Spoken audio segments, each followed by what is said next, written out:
25 નમીને જીત્યા। સાંપ્રદાયિક દાવાનળને શમાવવા અને આંતરિક શુદ્ધિ વધારવા સારું કરેલા યજ્ઞમાંથી પસાર થઈ ગાંધીજીએ પોતે 1924ના વર્ષારંભે આદરેલી પ્રવૃત્તિ પુન ચાલુ કરી। મહાદેવભાઈએ પણ નવજીવનના તંત્રીપણાના ફરીવાર આવેલા કામચલાઉ બોજમાંથી હળવા થઈ અને ગાંધીજીના ઉપવાસ અંગેની ચિંતામાંથી મુક્ત થઈ સચિવ તરીકેની પોતાની કામગીરી રાબેતા મુજબ ઉપાડી લીધી।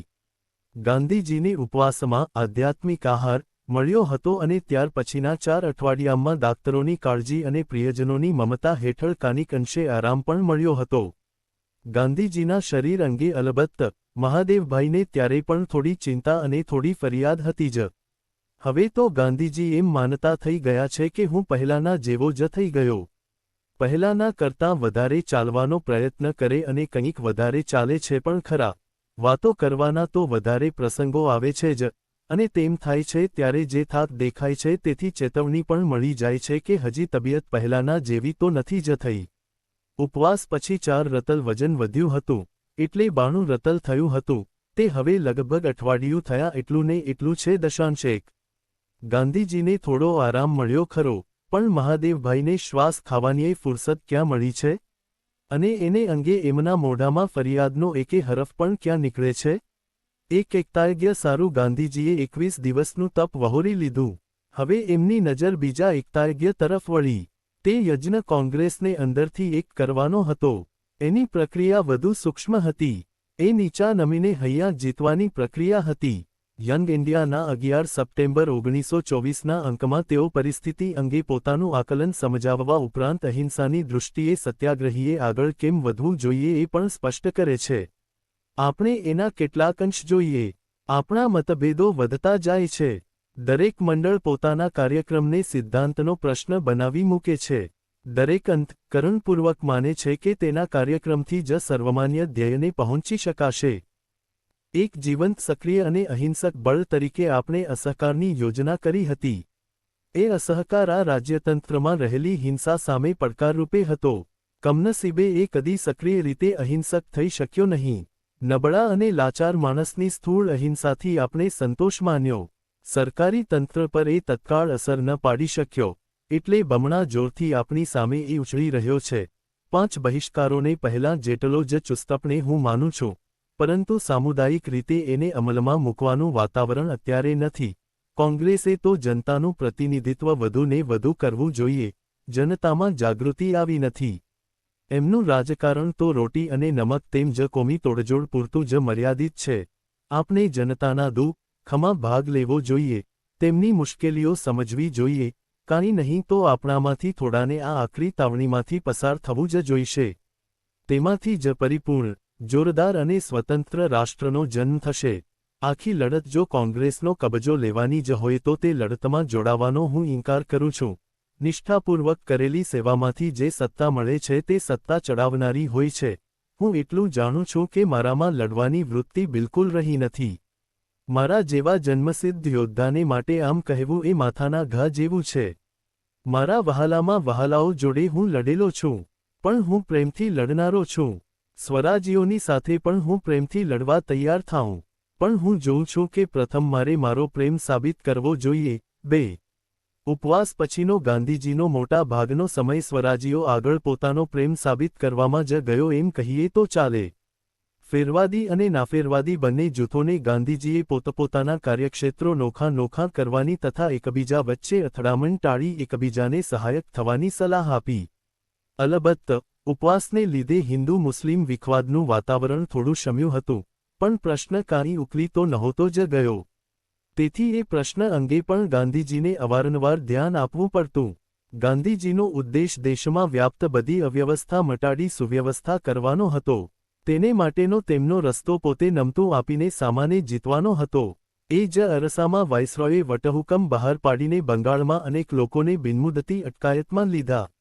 કહેવાયું તો એમ હતું કે આ વટહુકમ ત્રાસવાદીઓને ઝેર કરવા સારું છે પણ એના ઉપયોગ પરથી એ સ્પષ્ટ જણાતું હતું કે તે બંગાળના સ્વરાજીઓની સામે વિંજાયેલો ઘા હતો। આનાથી ગાંધીજી અકળાઈ ઉઠ્યા છતાં એમણે 30 એપ્રિલ 1924ને રોજ મોતીલાલજીને લખ્યું, આપણી લાચારીથી હું પરેશાન છું। આપણે કશો ઉતાવળમાં કે ક્રોધાવેશમાં કરવું જોઈએ નહીં। એટલે અત્યારે તો તોફાન આગળ આપણે નમી જઈએ, સરકારની ગેરકાયદે પદ્ધતિની સામે આખા દેશનો લોકમત આપણે સંગઠિત કરીએ અને સરકાર જે અસાધારણ ઉપાયો લેવાની પ્રથા વાપરે છે તેની ઉપર હુમલો કરીએ, અસાધારણ પરિસ્થિતિને પહોંચી વળવા માટે તેને જે અસાધારણ સત્તાની જરૂર હોય તો ચૂંટાયેલા પ્રતિનિધિઓનો મત મેળવીને તે તેમ કરી શકે. મને સંગઠિત અને શિસ્તવાળી કોંગ્રેસ આપો, તો સરકારના પગલાંનો જવાબ લોકોના સામા પગલાંથી આપવાનું મને સૂઝે. પરંતુ જ્યાં સુધી કોંગ્રેસ એવી નથી, ત્યાં સુધી અસરકારક અને સક્રિય પ્રતિકારની કશી આશા મને દેખાતી નથી. 3. ગાંધીજી દિલ્હીથી કલકત્તા જવા ઉપડ્યા, ત્યાં તેમણે સર્વે ફેરવાદીઓ અને નાફેરવાદીઓને ભેગા કર્યા. બંનેને સાથે તથા જુદી જુદી પણ વિગતવાર સમજણ આપી. આ બંને વચ્ચેની ખાઈ કદાચ બંગાળમાં સૌથી વધારે ઊંડી હતી. ગાંધીજીના પ્રેમભર્યા પગલાએ એ ખાઈ મહદંશે પુરાઈ. સ્વરાજીઓના નેતા શ્રી ચિત્તરંજન દાસે તેથી ખૂબ રાહત અનુભવી. હજી 2 વર્ષ પહેલાં જ જેમણે અસહકાર આંદોલનને પાછું ખેંચી લેવાના ગાંધીજીના પગલાંની આકરી ટીકા કરી હતી તે જ દાસબાબુ આ પ્રસંગે તેમના પ્રશંસક બન્યા. કલકત્તાની આ મુલાકાતને મહાદેવભાઈએ પોતાની ડાયરીમાં સજીવ કરી દીધી છે. ઉપવાસ વખતે પહેલું અઠવાડિયું, બીજું અઠવાડિયું એમ અઠવાડિયે લખતા. આમ 7 લેખ લખાયા હતા. કલકત્તાની મુલાકાતની શરૂઆત જ તેમણે આ રીતે કરી. વાચકને જાણીને આનંદ થશે કે મારું મથાળું બદલાયું છે. 4 દિવસની મુલાકાતમાં જે કામ ગાંધીજીએ આટોપ્યું તેને અંગે તે જોતાં તો કોઈને એમ લાગે કે તેમને અશક્તિ હવે રહી જ નથી. પણ પ્રભાતમાં 4 વાગ્યાથી રાતના 11 સુધી લાંબી ચર્ચાઓ અને વાતો કર્યા પછી કેટલો થાક લાગતો હશે તે હું જાણું છું, અને તે થાકની અસર હવે જણાય છે. 4 હિન્દુ મુસ્લિમ એકતા, ખાદી અને અસ્પૃશ્યતા નિવારણ પર ધ્યાન કેન્દ્રિત કરવાની ગાંધીજીએ સૌને સલાહ આપી. એકતા કર્યા વિના આપણે અસહકાર કરવા લાયક નથી એ સમજાવ્યું. ખાસ કરીને નાફેરવાદીઓના ફેરવાદીઓ પ્રત્યેના અવિશ્વાસને ઘટાડવાની તેમણે કોશિશ કરી. દાસબાબુ સંકટમાં હોય અને હું એમની વહારે ન ધાઉં તો મારું દેશાભિમાન લાજે, એ એમની વૃત્તિ હતી. કોંગ્રેસના દરેક સભ્ય મહિને 2000 વાર સૂતરનું લવાજમ ભરવું એ શરત અંગે ફેરવાદીઓએ ખૂબ દલીલો કરી. પણ ગાંધીજીએ કલકત્તાની આ મુલાકાત દરમિયાન જેટલો ત્યાગ થાય તેટલો કરવો, જેટલે દરજ્જે જઈને મદદ કરી શકાય તેટલે દરજ્જે મદદ કરવી, એ જ વૃત્તિ દાખવી. તેથી તેમણે હાથે કાંતીને સૂતર આપવાની શરતને મોડી કરીને બીજાએ કાંતેલું સૂતર પણ આપી શકાય એવું સ્વીકાર્યું. તેમણે નાફેરવાદીઓને સમજાવ્યું, અહિંસાવાદીઓનો ધર્મ જ એ રહ્યો કે એટલું ત્યાગી દેવું કે પછી ત્યાગવાનું કશું ન રહે. 5. ગાંધીજીએ એ પણ સમજાવ્યું કે અસહકારને ત્યાગી દેવામાં આવ્યો નથી, માત્ર હાલ પૂરતો મુલતવી જ રાખવામાં આવ્યો છે. પછી સર્વ પ્રસંગે ને સર્વકાળે ખાદી પહેરવાની શરત પણ છોડી. છેવટે તેમણે કહ્યું, આમાં મારા આદર્શનો થોડો ત્યાગ છે, કોઈ તત્વ કે સિદ્ધાંતનો ત્યાગ નથી. ત્યાગ 2 પ્રકારના હોય છે, પોતાના સ્વતંત્ર મતનો અને તત્વનિશ્ચયનો. ગોખલે કહેતા કે પહેલાનો જનકલ્યાણ માટે ત્યાગ થાય, પણ બીજાનો નહીં. 5. એક દિલચસ્પ ચર્ચા મહાદેવભાઈ નોંધે છે. પ્રશ્ન: તમે દુષ્ટ સરકાર સાથે અસહકાર આરંભ્યો, અને તે હવે ધીમે ધીમે છોડતા ચાલ્યા. હવે તો દુષ્ટતા સાથે સહકાર ઉપદેશી રહ્યા છો. સ્વરાજવાદીઓએ એવા પ્રપંચ અને જૂઠાણા ચલાવ્યા છે કે તેમની સાથે સહકાર શી રીતે થાય? ઉત્તર: મેં એવું કહ્યું જ નથી કે સર્વ સ્થળે અસહકાર કરી દેવો. અસહકાર ત્યારે કરીએ જ્યારે સામાના દુષ્ટ કાર્યમાં આપણે ભાગ લેવાપણું હોય. સ્વરાજીઓ કે આપણા ભાઈઓની સાથે તો અસહકારનો પ્રસંગ જ નથી આવ્યો.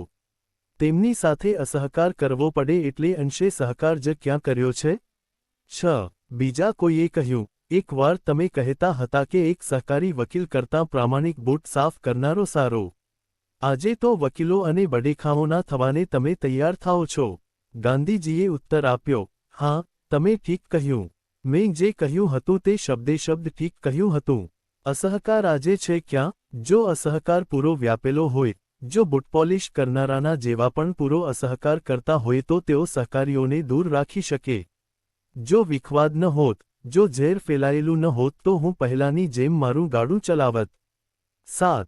આ મુલાકાત દરમિયાન જ 6 નવેમ્બરે ગાંધીજી, ચિત્તરંજન દાસ અને મોતીલાલ નહેરુની સંયુક્ત સહી હેઠળ કરારનામા તરીકે જાણીતું થયેલું નિવેદન બહાર પડ્યું. કરારનામામાં સ્વરાજના ઉદ્દેશથી કામ કરનાર હિંદના દરેક પક્ષને કોંગ્રેસના એક છત્ર નીચે આવીને કામ કરવાની હાકલ હતી. તેમાં વિદેશી કપડાં નહીં પહેરવા કે વાપરવા નહીં, એ સિવાયનો અસહકારનો આખો કાર્યક્રમ મુલતવી રાખવાનું સૂચન થયું, અને કોંગ્રેસની અંદરના દરેક જૂથે ખાદી, હિન્દુ મુસ્લિમ એકતા અને અસ્પૃશ્યતા નિવારણના ત્રિવિધ રચનાત્મક કાર્યક્રમને ઉપાડવાનું સૂચવાયું. કોંગ્રેસના સભાસદોએ તેઓ કોંગ્રેસના કામોમાં રોકાયેલા હોય તે વખતે તો ખાદી પહેરવી જ અને દરેક સભ્યે દર મહિને 2000 વાર સૂતરનો ફાળો આપવો. માંદગી, નામરજી કે એવા જ કોઈ કારણસર એટલું જ સૂતર બીજા પાસેથી ખરીદીને પણ આપી શકાય એવી છૂટ રાખવામાં આવી. મહાદેવભાઈ તે પ્રસંગે ઉત્પન્ન થયેલા વાતાવરણનું વર્ણન કરતાં કહે છે, જે દિવસે તહનામા ઉપર સહી થઈ તેને બીજે દિવસે બધા છૂટા પડતાં ગાંધીજી પાસે આવ્યા, અને પંડિતજી બધાના તરફથી કહેવા લાગ્યા, ગાંધીજી, હવે તો તમે અમને રેંટિયાનો પાઠ આપો, અમે તમારી પાસે કાંતતા શીખીને જવાના. તા 4થી પહેલા મળ્યા ત્યારે શ્રી કેળકરે કહેલું, આપણે સાથે બેસીએ. જૂના દોસ્તો છીએ ના. 7 ગાંધીજીએ તુરત કહેલું, ના. જૂના દુશ્મનો, નવા દોસ્તો. રાજાજી આગળ ગાંધીજીએ બંને પક્ષો વચ્ચે થયેલા સમાધાનને ચૌરીચૌરાકાંડ પછી આંદોલન મુલતવી રાખ્યું હતું એટલી અગત્યની ઘટના તરીકે વર્ણવી. 1917મી 1947 સુધીની ગાંધીજીની પ્રવૃત્તિ એ જાણે કે હિન્દુસ્તાનના ઇતિહાસની ગતિવિધિ સૂચવે છે. મહાદેવભાઈ એ ઇતિહાસની અંતરંગ કથા એના દરેક વળાંક સાથે આપણી આગળ છતી કરે છે. પણ મહાદેવભાઈ માત્ર ઇતિહાસના નોંધનાર નથી, તેઓ ગાંધીજીના ભાષ્યકાર છે. ગાંધીજીની વાતોને સામેનો માણસ સમજી શકે એવી ભાષામાં રજૂ કરનાર દુભાષિયા છે. ગાંધીજી જેવા એક મહાનાટકીય પુરુષને એના હુબહુ રૂપમાં પ્રગટ કરનાર એક નાટકકાર છે. ગાંધીજીના સંપર્કમાં આવનાર સેંકડો આબાલવૃદ્ધ સ્ત્રીપુરુષોના ચરિત્ર ચિત્રણકાર છે. અને આ બધું તેઓ કરે છે ખૂબ સહજતાથી. એમની કલમ લવાનું શરૂ કરે તો ભાગ્યે જ અટકે છે. એનું મુખ્ય કારણ એ છે કે મહાદેવભાઈનું પોતાનું ચરિત્ર ભક્તિ સરોવરમાં સરળતાથી સડસડાટ સરી જતી નૌકા જેવું છે. ગાંધીજીની મુલાકાતે આવનારામાં અંગ્રેજો પણ છે. એવાએ અંગ્રેજો છે, જે માત્ર ગાંધીજી સાથે જ દોસ્તી કરવા નહીં, પણ હિંદ અને ઇંગ્લન્ડની વચ્ચે મૈત્રી વધારવા પણ ઈચ્છે છે. એવી મૈત્રી શી રીતે સધાય? 2-3 વસ્તુ સધાય તો મૈત્રી થવી સહેલી છે. ગાંધીજી કહે છે, હિન્દુસ્તાને સ્વાશ્રયી થવું જોઈએ, તે માટે આર્થિક પ્રશ્નનું નિરાકરણ થવું જોઈએ.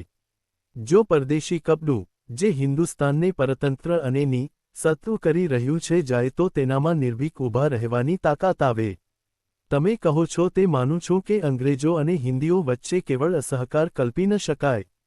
હંમેશા મનુષ્ય ઉપર આધીન રહેવાનો જ. પણ હું બંનેના સંબંધ સરખા કરવા માગું છું. જે બંનેની વચ્ચેના સંબંધમાં માણસાઈ આવે તો મને સંતોષ થાય. આજે તમે હિન્દુસ્તાનને ભોગે ગજવા ભરવા આવો છો, એટલે તમારું અને અમારું હિત વિરોધી છે. અહીં એક બીજાનું સત્વ ચૂસીને જીવે છે. એ અસ્વાભાવિક સંબંધ બંધ થાય તો મૈત્રીનો પાયો નાખી શકાય. પણ આજે તો અંગ્રેજ પોતાને હિન્દી કરતાં ઊંચા દરજ્જાનો માને છે. એ ઊંચાપણાની લાગણી ચાલી જવી જોઈએ. હવે રહી હિન્દુ મુસલમાન ઐક્યની વાત. અંગ્રેજો એ ચાહે છે એમ કહેવાય છે, પણ એ વિશે હંમેશા શંકા જ રહે છે. આ બાબત અંગ્રેજો જે કહે છે તે તેમના મનમાં હોતું નથી એમ હંમેશા શંકા રહ્યા જ કરે છે. એ ઐક્ય સાધવામાં અંગ્રેજોએ પોતાનું ભલું માનવું જોઈએ, કૃતકૃત્યતા માનવી જોઈએ. 9 પછી દારૂના મહેસૂલની વાત કહી, ગાંધીજી સૌથી અગત્યના મુદ્દા ઉપર આવે છે. અંગ્રેજોને હિન્દીઓનો અવિશ્વાસ એટલો બધો છે કે કરોડો રૂપિયાનો લશ્કરી ખર્ચ તેમને લાદેલો છે. જો અંગ્રેજો કેવળ હિન્દીઓની ભલમનસાઈ ઉપર રહે તો પરદેશી લશ્કરની કશી જરૂર ન રહે. આજે તો બધે અવિશ્વાસ ભર્યો છે, બધે જ લોખંડી દિવાલ ઊભેલી છે. આટલી વાત નક્કી થાય તો હું સ્વરાજબ્રાજની યોજનાની વાત છોડી દઉં, કારણ પછી તો સ્વરાજને આવતાં ગણ્યા ગાંઠ્યા દહાડા રહે. 9 મહાદેવભાઈ આખા સંવાદ ઉપર ટિપ્પણી કરતાં કહે છે, એમણે ભાઈએ ઊંચા નીચાની લાગણી કબૂલ કરી. ઘણે અંશે એ લાગણી છે, છતાં એ હૃદયનો દોષ નથી, સ્વભાવનો દોષ છે. દારૂના મહેસૂલની અનીતિ પણ એમણે સ્વીકારી. માત્ર કાપડની વાત અને લશ્કરી ખર્ચની વાત એમને ગળે ન ઉતરી, કારણ એઓ એ વાતમાં માનનારા હતા કે ઈશ્વર એક પ્રજાને જરૂર પડે તો બીજાને માથે રહીને તેનું ભલું કરવાને સર્જે છે. અને અંગ્રેજોને તે હક મળેલો છે. 0 કલકત્તામાં જ એક ભલો અંગ્રેજ આવીને ગાંધીજીને કહે છે કે એમના દિલ્હીના ઉપવાસની ભારે અસર પડી. અંગ્રેજો અને હિન્દીઓનો સંબંધ આપ એવી જ રીતે સુધારશો એવી મને આશા છે. ગાંધીજી કહે છે, હા, એ મારું જીવનકાર્ય છે. પેલો ભાઈ કહે છે, પણ તે માટે આપને ઉપવાસ ન કરવા પડે એવી આશા રાખું છું. ગાંધીજી હસીને કહે છે, નહીં, અંગ્રેજ અને હિન્દીઓના અને હિન્દુઓ અને મુસલમાનોના સંબંધ જુદી રીતના છે. અંગ્રેજ પોતાને ઊંચો સમજે છે. હિન્દુઓ અને મુસલમાનોની વચ્ચે એ જાતની લાગણી નથી. અંગ્રેજોના હૃદય જીતવાને માટે વધારે પરિશ્રમ જોઈએ. દશાંશ 1. અંગ્રેજો વિશે ગાંધીજીની મુખ્ય ફરિયાદ એ હતી કે તેમણે આ દેશને એના ધંધાઓ ભાંગી નાખીને ભૂખે મારી શારીરિક રીતે આ દેશને સારું વિપરીત એવા શિક્ષણ દ્વારા માનસિક દૃષ્ટિએ અને એને બળજબરીથી શસ્ત્ર બનાવીને આધ્યાત્મિક દૃષ્ટિએ નામર્દ બનાવ્યો. આ વાત એમ તો એમણે બીજરૂપે હિન્દ સ્વરાજમાં કહી છે, પણ છેવટ સુધી આ વાત તેઓ કહેતા રહ્યા. અને પોતે હયાત હતા ત્યાં સુધી મહાદેવભાઈ વિવિધ રીતે આ વાતની સમજૂતી આપતા રહ્યા. ભારતની પ્રાચીન સંસ્કૃતિ અંગેનું જ્ઞાન અને દુનિયાના સાહિત્ય જોડે એમનો સંપર્ક મહાદેવભાઈની કલમને એક તરફથી વધુ શાલીન અને બીજી તરફથી વધુ ધારદાર બનાવતો. મહાદેવભાઈના ભાષ્યોને લીધે ગાંધીજીની વાત વધારે સરળ અને વધુ સચોટ બનતી. અંગ્રેજ વિદ્વાન વેરિયર એલ્વિન મહાદેવભાઈ વિશે કહે છે, મહાદેવનું કામ કરોડોને ગાંધી પ્રત્યક્ષ કરી આપવાનું હતું. એમણે ગાંધીજીને જગતની કદાચ સૌથી પરિચિત અને નિઃશંક રીતે સર્વપ્રિય વ્યક્તિ બનાવ્યા. મહાદેવ વિના હીરા કરતાં એ વધુ મૂલ્યવાન હજારો રત્નો જગતના ધ્યાન બહાર જ રહેત. 12. વેરિયર એલ્વિને કહ્યું છે તેમ મહાદેવભાઈને કારણે સમજ અને ઓળખાણ બંને પક્ષે વધી છે. એક તરફ મહાદેવભાઈએ પોતાના સાપ્તાહિક પત્રો દ્વારા ગાંધીજીને કરોડો લોકો આગળ મૂર્ત કર્યા, ભક્તિપાત્ર કર્યા, તો બીજી તરફ એ જ પત્રો અને ડાયરીઓ દ્વારા તેમણે હજારો છુપા રત્નોને જગત આગળ છતાં કર્યા. એ રત્નો તમને મહાદેવભાઈની ડાયરીઓમાં ઠેર ઠેર આકાશગંગાના તારાની જેમ વેરાયેલા જડશે. કલકત્તાની આ જ મુલાકાત દરમિયાન એક રાત્રે મોડો એક ગામડીયો પોતાના 2 બાળકોને લઈને આવ્યો. તેને બિચારાને ઉપર કોણ આવવા દે? બહાર તો એ વખતે પણ સેંકડો માણસો હોય. એમાંથી કોને આવવા દેવા અને કોને ન આવવા દેવા? એટલે તે બિચારાએ પોતાના સૂતરની પોટલી દરવાજા ઉપર આપી અને કહ્યું કે આટલું સૂતર પહોંચાડો. ગાંધીજીએ પોટલી જોઈને તુરત જ તેને બોલાવવા કહ્યું. બાળકોના અને તેના બાપના આનંદનો પાર રહ્યો નહીં. દશાંશ 3. એ જ દિવસોમાં મહાદેવભાઈ પોતાના વાચકોને રોમા રોલા અને હર્મન હેસની ઓળખાણ કરાવે છે. રોમા રોલાની ઓળખાણ ઘણા હિન્દીઓને 1931માં ગાંધીજી સાથે એમની મુલાકાત વખતે થવાની હતી અને હર્મન હેસ એમની નવલકથા સિદ્ધાર્થ દ્વારા અનેક દાયકાઓ પછી જગતને જાણીતા થવાના હતા. પણ મહાદેવભાઈ 1924માં એ લોકોની જોડે આપણને ઓળખાણ કરાવી દે છે. મહાદેવભાઈ જ્યાં એક બાજુ કોઈક દૃશ્યને આંખ આગળ જીવતું જાગતું ખડું કરવા પોતાની રસાળ કલમને પૂરપાટ મોકળાશ આપે છે, ત્યાં બીજી બાજુ જરૂર પડે ત્યારે તેઓ કેટલાક ગંભીર વિચારો કે મોટા ભાષણો કે ચર્ચાઓનો સાર અત્યંત ટૂંકમાં છતાં સંપૂર્ણ ન્યાય કરે તેવી રીતે આપી દે છે. વિસ્તાર અને લાઘવની આવી યુતિ કોઈ 2 વિરલ ગ્રહોની યુતિ શી લાગે છે. નવેમ્બરની 21મી અને 22મીએ મુંબઈમાં મળેલી સમસ્ત પક્ષ પરિપદની વિસ્તૃત મુલાકાત આપતાં પહેલાં માત્ર 2 વાક્યોમાં મહાદેવભાઈ ગાંધીજીની તે કાળની પ્રવૃત્તિનું હાર્દ આપી દે છે, અને તે પણ પાછું ગાંધીજીની જ ભાષામાં. હું સૌ નાફેરવાદીઓની સાથે દરેક પગલે ક્યાં મસલત કરવા જઈ શકું? તેમને અહિંસા પ્રિય છે, તેઓ અહિંસાના તત્વને પૂજનારા છે, એટલે મારો અહિંસાધર્મ અને તેની અંતર્ગત મને નિત્ય જણાતી નવી વસ્તુઓ તેઓ સાનમાં સમજી જશે એવી મને હંમેશા આશા રહે છે. દશાંશ 4. અથવા બેલગામ કોંગ્રેસની બેઠકમાં લાલા લજપતરાયે મનમાં અત્યંત ક્ષોભ હતો અને તે પાછો કોહાટના રમખાણોની વાત કરતાં વધુ તીવ્ર બનતો હતો. તે છતાં પોતાની જાત પર સંપૂર્ણ કાબૂ રાખીને જે વાક્ય ઉચ્ચાર્યું તેને મહાદેવભાઈની કલમ આખા ભાષણમાંથી નિરક્ષર વિવેક કરી ઝીલી લઈને ડાયરીમાં ઉતારે છે.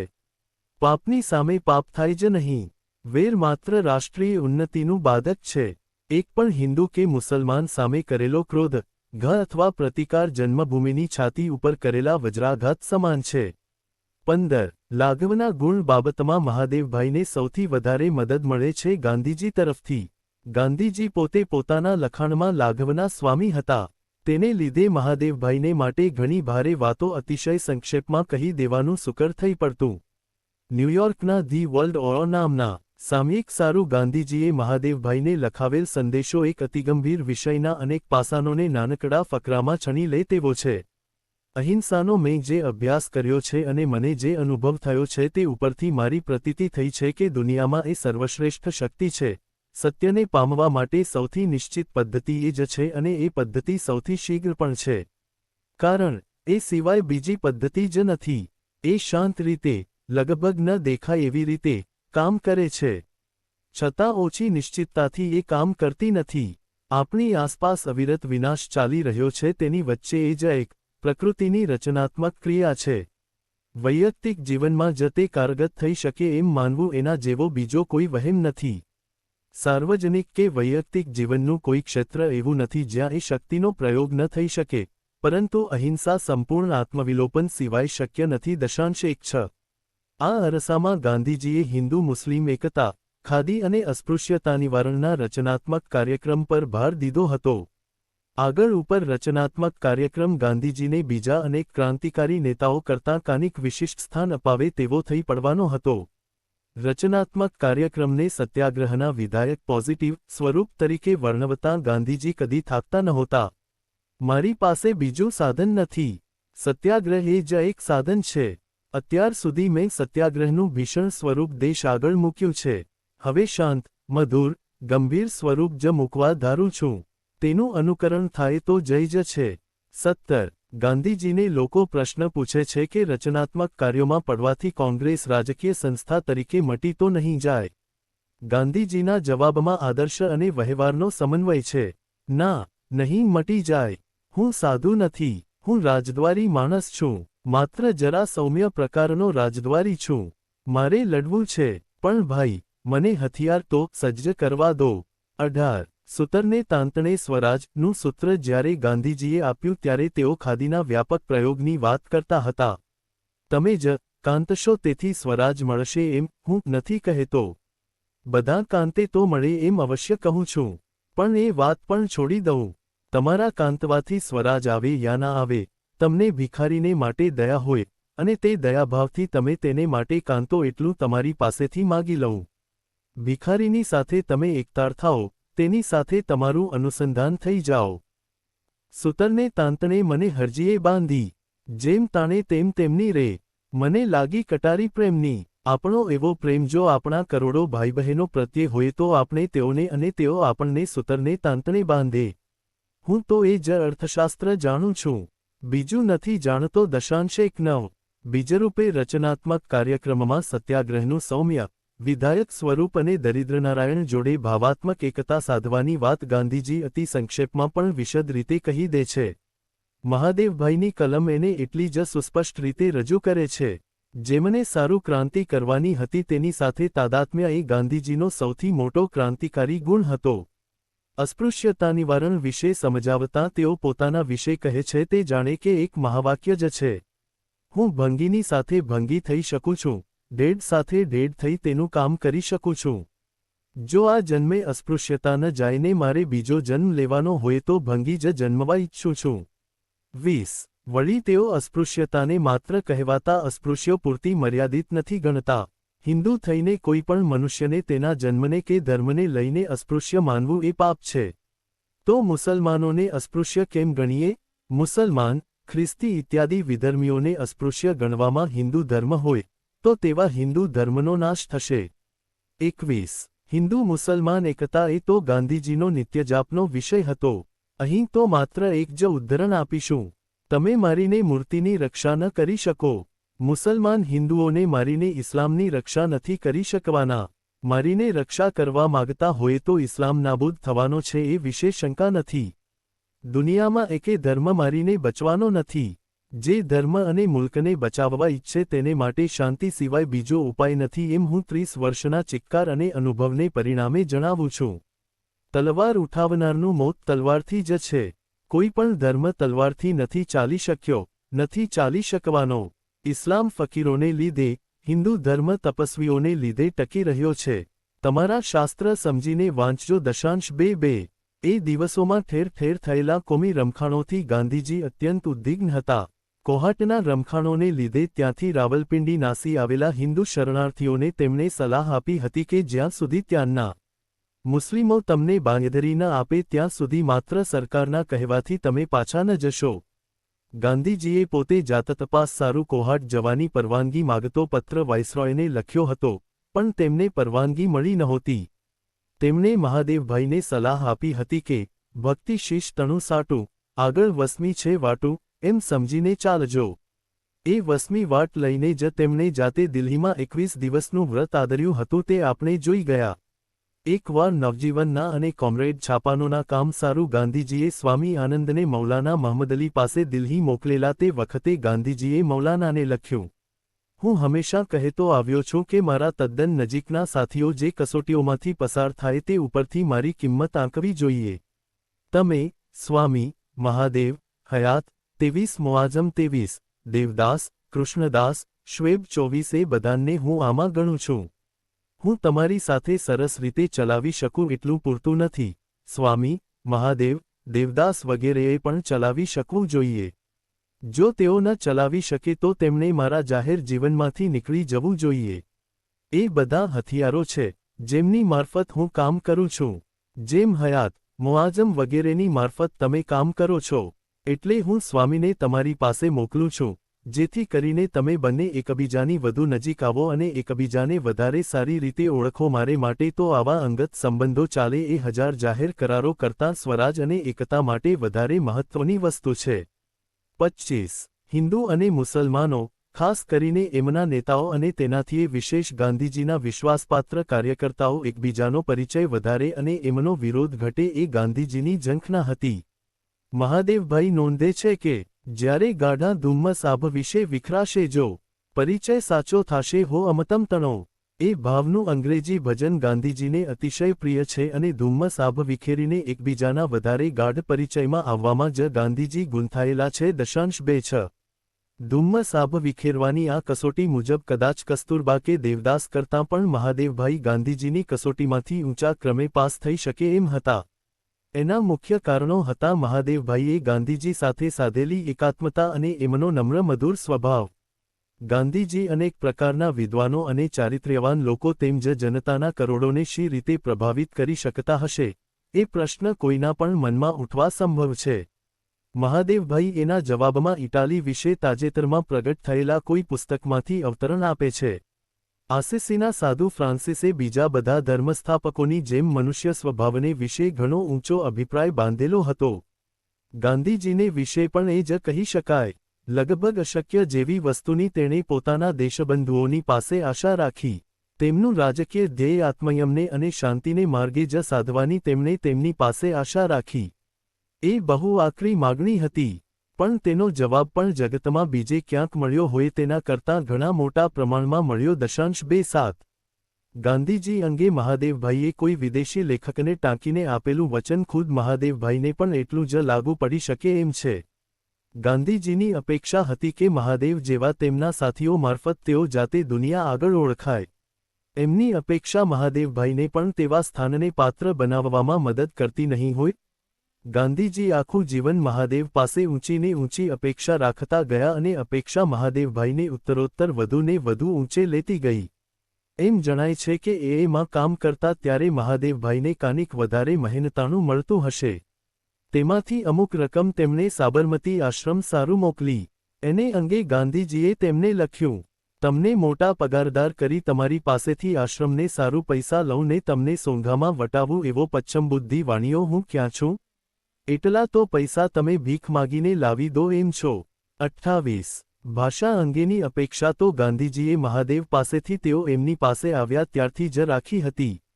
એમ તો ગાંધીજી પોતાના ભાષાશાસ્ત્રી મિત્રો પાસે અપેક્ષા રાખતા હતા કે જેમ કેટલાક મિત્રો મારી નીતિના ચોકીદાર છે તેમ આ મિત્રો મારી ભાષાના ચોકીદાર બનો ને મને કૃતાર્થ કરો. 29 પરંતુ આ બાબતે પણ મહાદેવભાઈ પાસે ગાંધીજી કાનિક વિશેષ અપેક્ષા રાખતા હતા.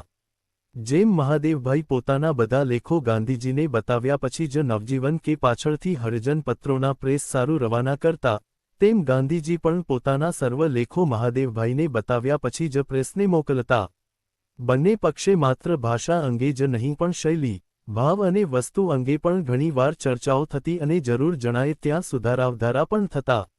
ગાંધીજી સહિત બીજાઓની ભાષા અંગે આશ્રમવાસી શ્રી વાલજીભાઈ ગો દેસાઈ અનેકવાર વિગતવાર સુધારાઓ સૂચવતા. નવજીવનના મારી ભાષા નામના લેખમાં ગાંધીજીએ તેમને વિશે હિમાલયના શિખરે બિરાજમાન એવો ઉલ્લેખ કરેલો. કારણ તે વખતે શ્રી વાલજીભાઈ આરોગ્યની દૃષ્ટિએ સિમલા કે એવે કોઈ સ્થળે ગયા હતા. એ લેખનો ઉલ્લેખ કરી ગાંધીજી મહાદેવભાઈને લખે છે, શિખર નિવાસી કોણ તે તો જાણો જ છો. કેટલો શ્રમ લઈ વાલજીએ નવજીવન વાંચ્યું છે, તેના ઘણા સુધારા આપણને બધાને શરમાવનારા છે. જો નવજીવનના લેખો તમે પ્રથમ વાંચી જતા હો તો તમને આ દોષો વિશે તો જરૂર ઠપકો આપું, પણ મને કંઈક ખ્યાલ છે કે તમે નથી વાંચ્યા. તમે તો છપાયા પછી જોયા. હું પોતે મારું બધું લખાણ જોઈતી ચીવટપૂર્વકને તે પણ ભાષાની દૃષ્ટિએ તપાસી જવા અખત્યાર નથી થયો અને જો તમે અથવા સ્વામી ત્રીસ પૂરી રીતે તપાસી જવાની જવાબદારી માથે ન લો તો નવજીવન બંધ કરતાં પણ મને આંચકો ન લાગે. જે માણસ પોતાનું કાર્ય પોતાને સંતોપ પૂરતું ન કરે તેણે તો તે છોડવું એ તેનો ધર્મ છે. 3.2 આમ ગાંધીજીનું ધોરણ અનેક બાબતોમાં ઊંચું અને કડક હતું. મહાદેવે એને યોગ્ય બનીને રહેવાનું હતું. મહાદેવ સદા બાપુની કસોટીએ ચડવા તૈયાર રહેતા. ઉપરોક્ત પત્રની નીચે ગાંધીજી મહાદેવભાઈને બીજું કામ પણ સોંપે છે. તાજા કલમમાં તેઓ લખે છે, ક્રીડ વિચારમાન્યતા એમ મેં વાપર્યું છે, તેનાથી સારો શબ્દ મળે તો તે મૂકજો.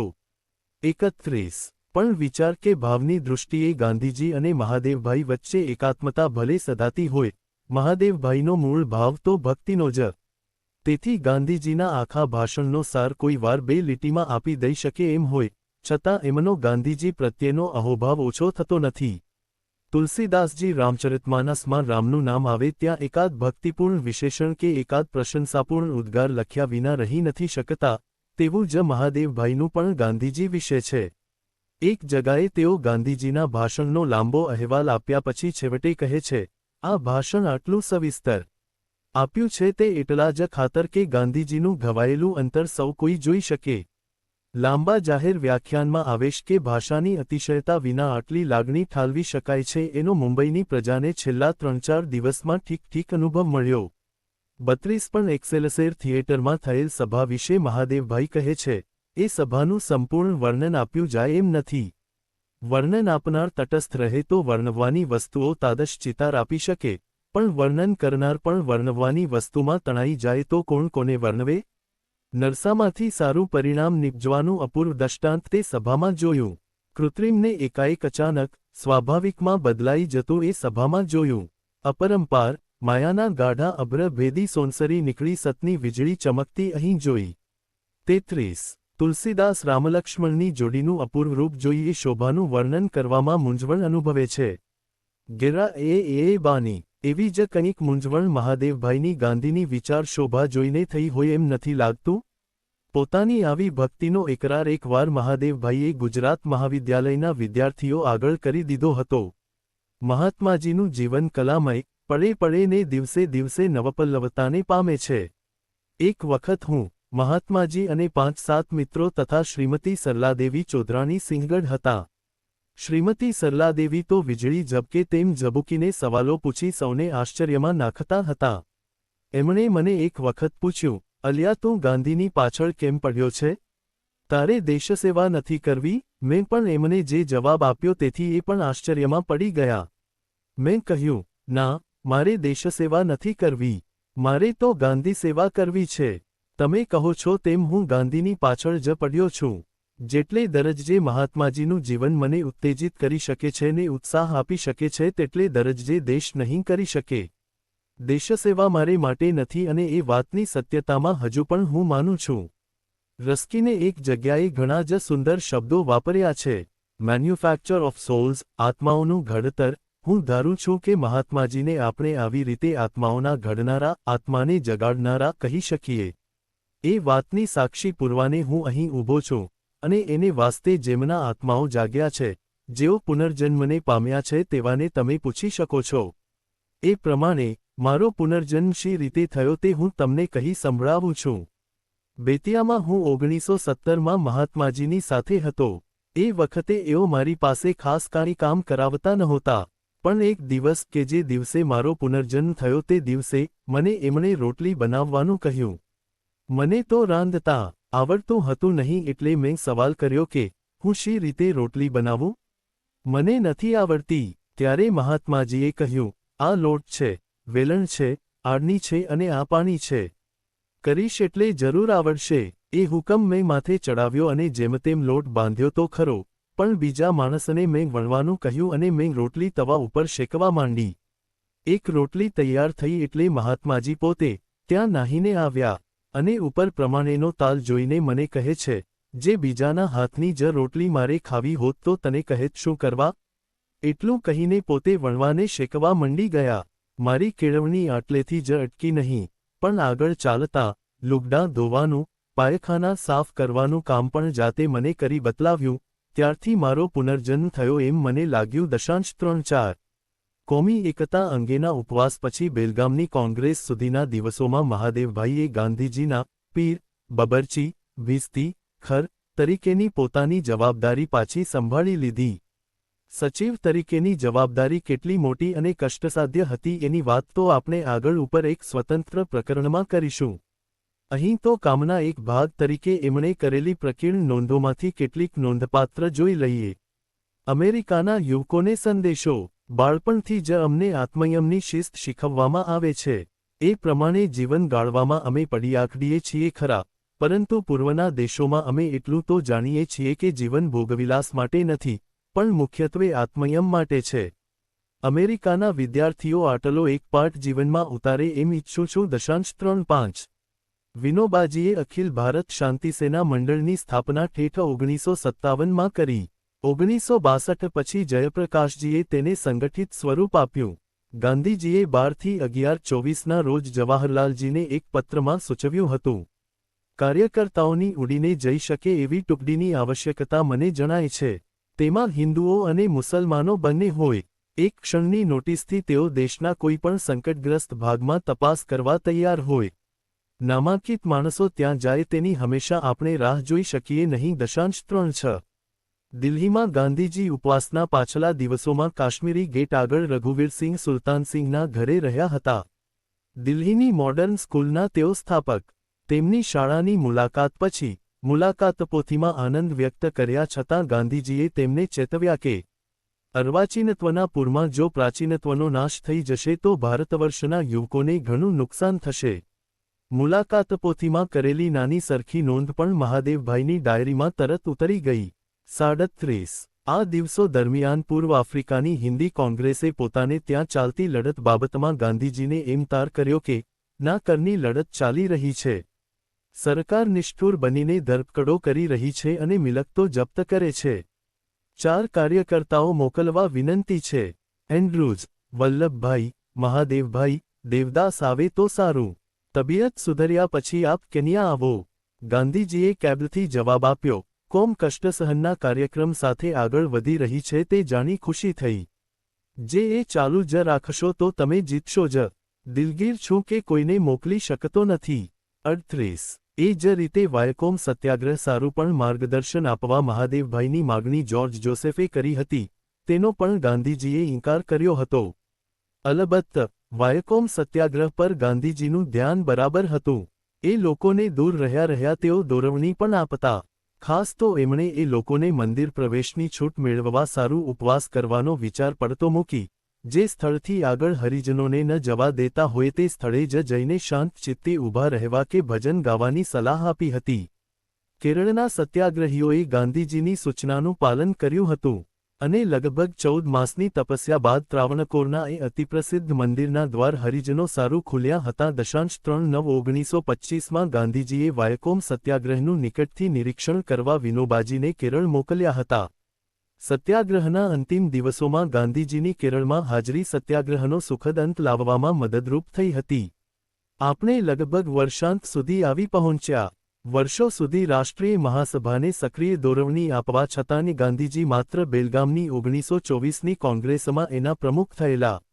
તેમણે પ્રમુખપણું કેમ સ્વીકાર્યું અને પ્રત્યક્ષ અધિવેશનના દિવસોમાં તેમણે અધ્યક્ષતા કેવી કુશળતાથી કરી એનું વર્ણન મહાદેવભાઈ જેવા ભાવુક ભક્ત અહોભાવથી કરે એ સ્વાભાવિક છે. એ અહોભાવ સતત અંતઃસ્થલમાં હોવા છતાં પરિસ્થિતિની સર્વ ગલીકૂચીઓ નિહાળવાનું અને એમાંથી માપીજોખીને વર્ણવવાનું તેઓ ચૂક્યા નથી. તેઓ ભક્ત છે ખરા, પણ સત્યના પૂજારીના ભક્ત છે, એટલે સત્યનો ધ્રુવતારક તેમના દૃષ્ટિપથથી કદી ખસતો નથી. ભક્તિની રસાળતા અને સત્યનિષ્ઠાનો સંયમ મહાદેવભાઈની લેખિનીને એક ઉત્તમ પત્રકાર બનાવે છે. વેરિયર એલ્વિને કહ્યું છે તેમ, મહાદેવ પત્રકાર હતા. એ વાત સાચી છે કે એમનામાં બહુ મોટા પત્રકાર થવાના લક્ષણો હતા. પણ સઘળા શ્રેષ્ઠ પત્રકારોની માફક એમનામાં માત્ર સમાચાર પામી જવાની આવડત જ નહોતી, પણ સત્યની રુચિ અને તેને વ્યક્ત કરવાની ક્ષમતા પણ હતી. મને એ ખાતરી છે કે એમણે દુનિયા આગળ ગાંધીજીની જે તસવીર ખડી કરી હતી તે દરેક અર્થમાં સાચી હતી. 4.0 હેઠ 1911માં ગાંધીજીની દક્ષિણ આફ્રિકાની કામગીરી જોઈને તેમને હિન્દી રાષ્ટ્રીય મહાસભાના પ્રમુખ બનાવવા એવું સૂચન આવ્યું હતું. આ સૂચન પાછળ ખાસ કરીને ગોખલેજીની પ્રેરણા હતી. તે વખતે ગાંધીજી દક્ષિણ આફ્રિકાના કામમાં રોકાયેલા હતા, એટલે અધિવેશન પછી તરત જ તેમને પાછા જવાની છૂટ મળતી હોય તો પ્રમુખ બનવાની તેમણે તૈયારી બતાવેલી. પણ પાછળથી એ પદ ખાતર કોંગ્રેસની અંદર ખેંચાતાણી જોઈ એટલે એમણે તેમાંથી હાથ ધોઈ નાખેલા. આ વર્ષે ગાંધીજીએ પ્રમુખ બનવાનું સ્વીકાર્યું. તેનું મુખ્ય કારણ એ હતું કે તેમણે જોયું કે કોંગ્રેસ બે વિભાગમાં વહેંચાઈ ગયેલી છે, અને જો બધાને સાથે રાખવા હશે તો પ્રમુખ તરીકે તેમની જરૂર પડશે. વર્ષ દરમિયાન જુદે જુદે સમયે ગાંધીજીની આ અંગે બીજા નેતાઓ જોડે ચર્ચા કે પત્રવ્યવહાર થયેલો.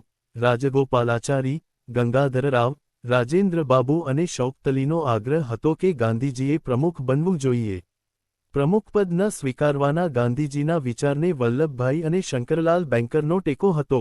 કોંગ્રેસનું તંત્ર મોતીલાલજીના હાથમાં આવે એની સરળતા કરી આપવા ગાંધીજી તૈયાર હતા. અને માત્ર સ્વરાજ પક્ષના બીજા સાથીઓની સલાહ લઈને મોતીલાલજી ગાંધીજીને કહે તો જ તેઓ પ્રમુખપણું સ્વીકારવા તૈયાર હતા.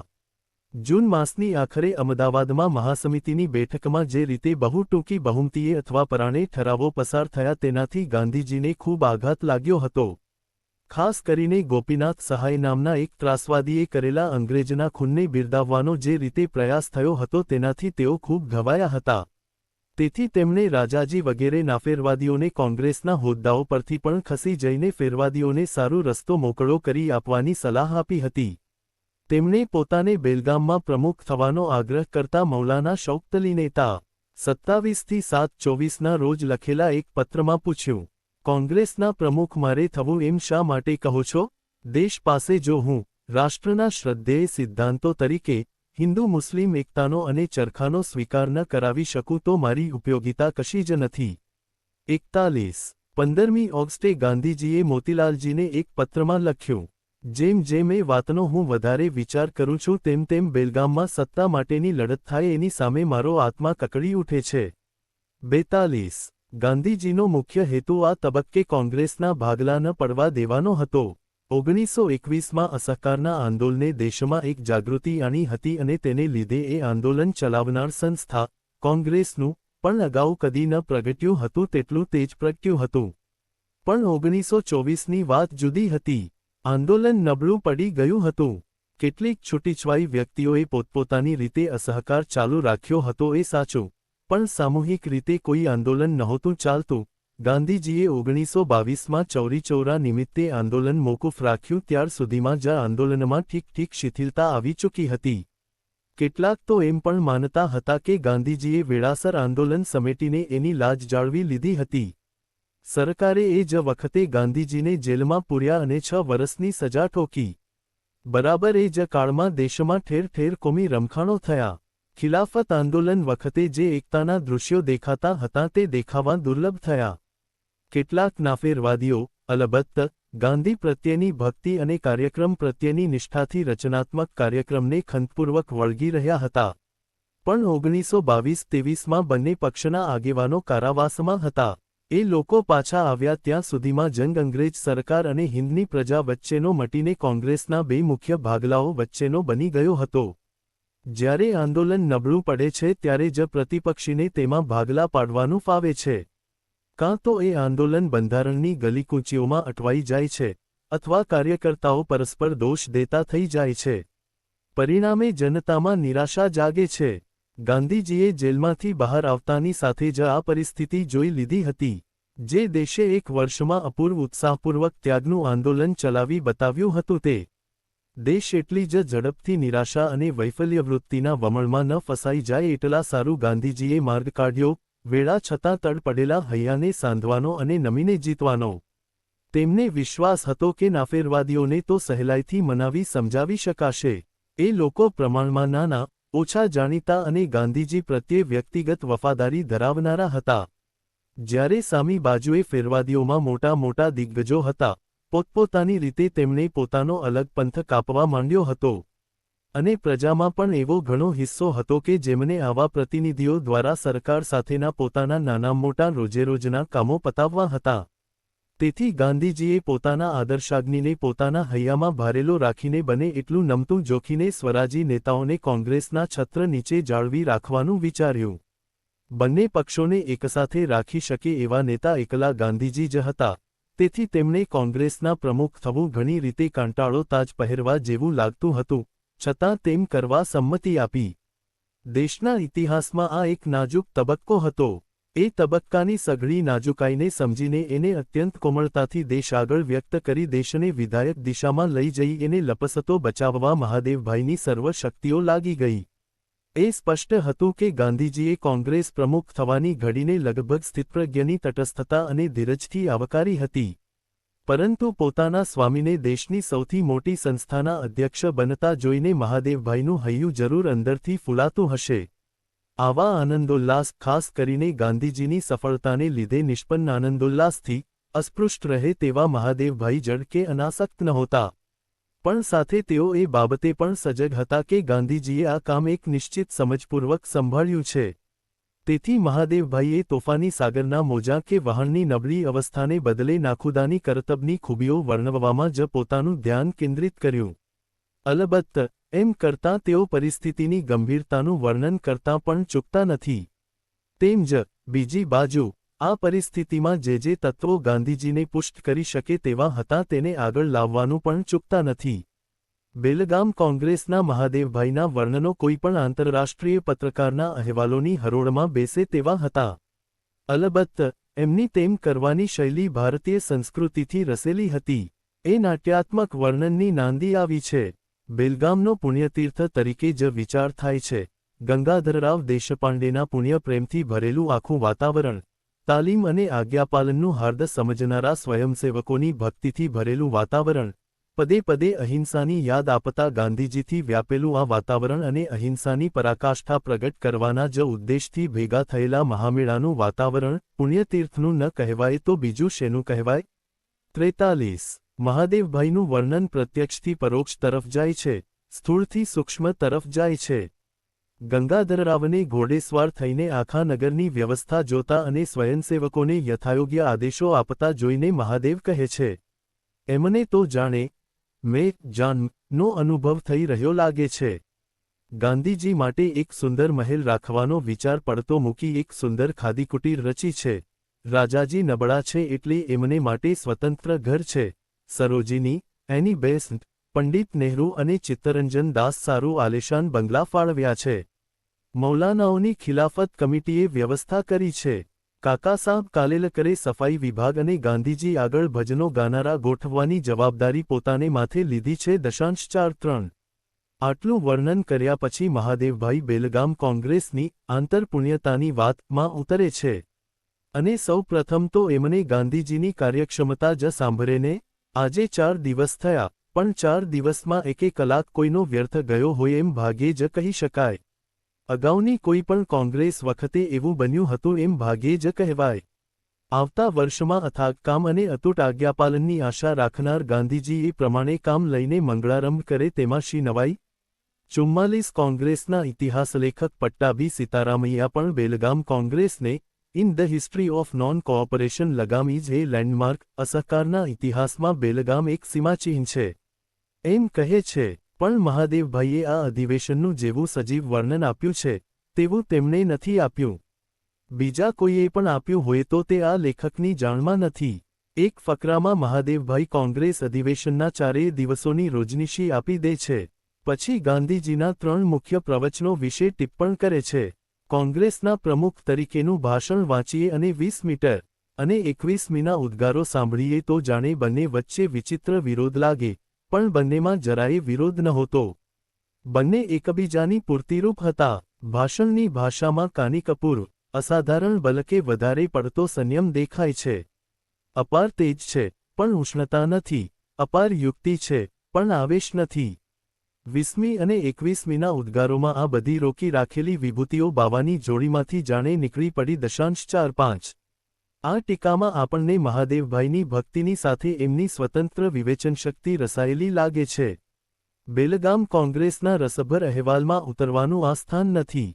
માત્ર આખા અધિવેશન અંગેનો છેલ્લો ફકરો જોઈએ. તેમાં મહાદેવભાઈની ઇતિહાસ માપવાની શક્તિ, મોટા પ્રસંગોને ગણેલા શબ્દોમાં આંખ આગળ ખડા કરી દેવાની આવડત હતી.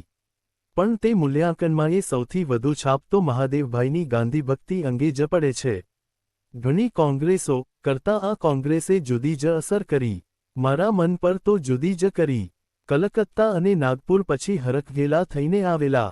અમદાવાદમાં હાજર રહેવાનું ભાગ્યમાં નહોતું, પણ તે વેળા તો નાગપુરના કરતાં વધારે અંશે અવો એન જગત એ સ્થિતિ હતી.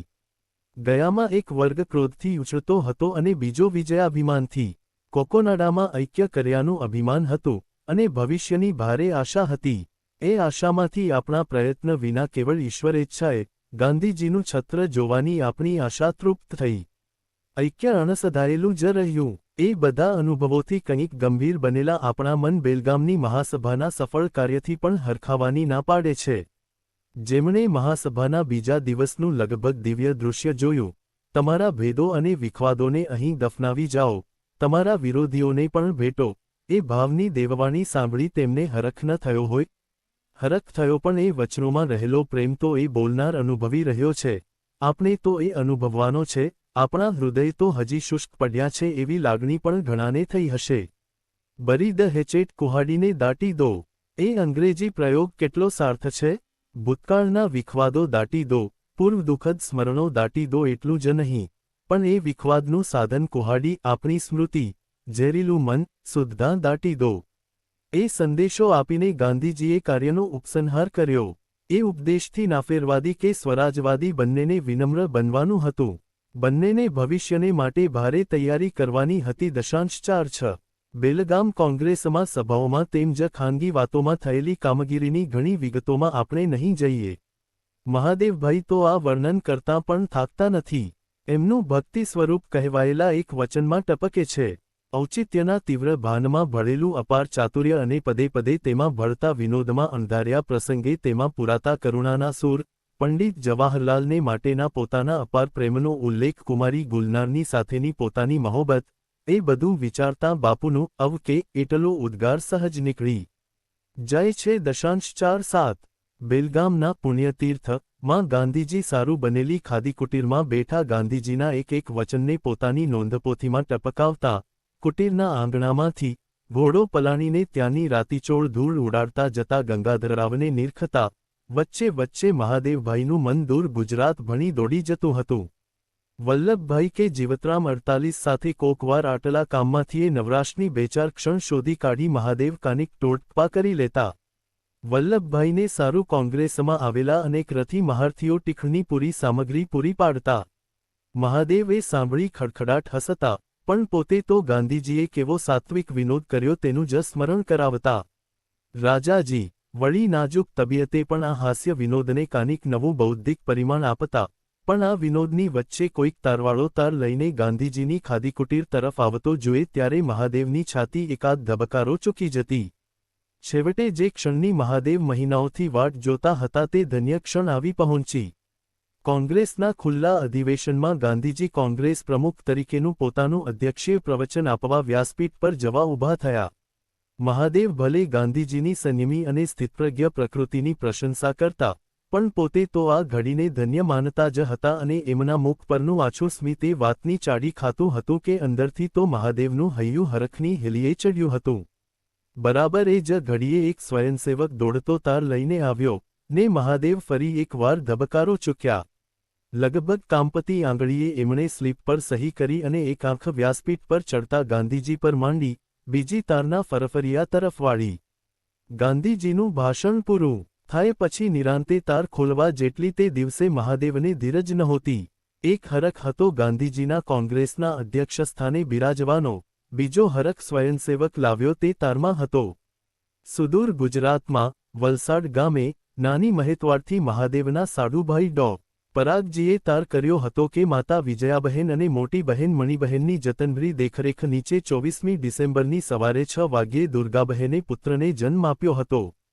પુત્રનું વજન જન્મ વખતે 6.5 રતલ હતું અને માતા તથા સંતાન બંનેની તબિયત સારી હતી. મહાદેવનો હરખ છુપાવ્યો જાય એમ નહોતો. બાપુના શબ્દોની નોંધની શાહી જોડે મહાદેવના હપાશ્રુના થોડા બિંદુ પણ ભળ્યા હશે. એમને હર્ષ આપનારું સૌથી મોટું કારણ પેલા તારના છેલ્લા વાક્યમાં હતું. આ ઘટનાથી 3 વર્ષ પહેલાં દુર્ગાબહેનને પહેલી સુવાવડ આવી હતી ત્યારે તેમને મરેલી બાળકી જન્મી હતી.